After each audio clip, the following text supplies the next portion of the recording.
আম আবরামু আমরং ফাইন্না মুবরিমুন। পাঠ করে কলা পাতায় ফুঁক দিলে কি হয়, কি লাভ হয়? খুবই খুবই জরুরি একটি আমল। আর এই আমলটি অথবা এই ভিডিওটি যদি আপনি দেখতে পারেন, আপনার জীবনটাই বেঁচে যাবে, অথবা আপনার কোনো আত্মীয় স্বজন বেঁচে যেতে পারে ইনশাআল্লাহ, প্রাণে বেঁচে যাবে। তাই গুরুত্বপূর্ণ ভিডিওটি আপনি না টেনে সম্পূর্ণ দেখার চেষ্টা করবেন। আবারও আমি বলছি, আম আবরামু আমরং ফাইন্না মুবরিমুন। পাঠ করে কলা পাতায় ফুঁক দিলে কি হয়? সম্মানিত দর্শক, এই আমলটি করার জন্য আপনি একটি কলা পাতা অথবা একটি কচু পাতা আপনি সংগ্রহ করবেন। কেন সংগ্রহ করবেন জানেন? আজকে বলে দিচ্ছি, ধৈর্যের সাথে ভিডিওটি দেখবেন। তার পূর্বে এখনো যারা আমাদের চ্যানেলটিকে সাবস্ক্রাইব করেননি, দয়া করে চ্যানেলটি সাবস্ক্রাইব করুন এবং ভিডিওটি শেয়ার করে সর্বোচ্চ প্রচার করুন। সম্মানিত দর্শক, কখনো কখনো দেখা যায় যে জাদুকারেরা কারো উপর এমনভাবে জাদু ও বান মারে যে হঠাৎ জাদু জাদুকৃত ব্যক্তির কলিজা ধরে যায় এবং রক্ত বমন ও রক্তধাস্ত হতে শুরু করে। এমনকি কোনো কোনো সময় জাদুকৃত ব্যক্তি 2-3 ঘন্টার মধ্যে মারা যায়। এ ধরনের বান অনেক নিয়মে করা হয়ে থাকে। যেমন কখনো মাটির মূর্তি তৈরি করে, কখনো কাগজে ছবি এঁকে, কখনো গাছের ওপর, আবার কখনো মাছের ওপর বান মারা হয়।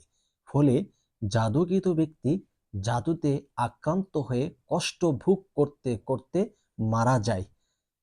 এরকম ভাবে এই ধরনের রোগীর জন্য নিম্নোক্ত তদবিরটি দৃঢ় বিশ্বাসের সাথে করলে ইনশাআল্লাহ সকল প্রকারের বান ও জাদুটোনা কেটে যাবে।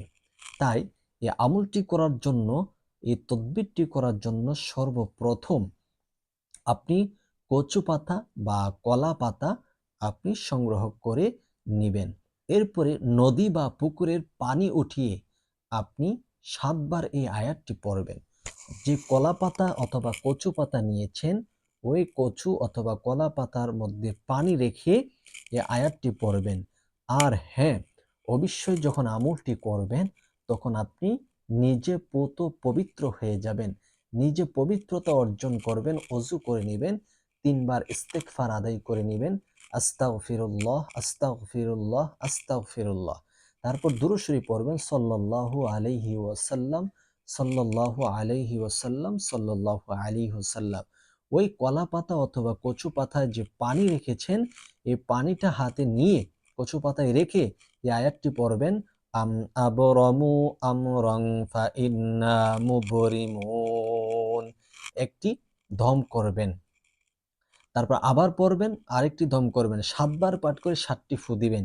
ইনশাআল্লাহ জাদুর তেজ কমে যাবে এবং রক্ত ভমন, রক্তধাস্ত ও কলিজা ধরা বন্ধ হয়ে যাবে।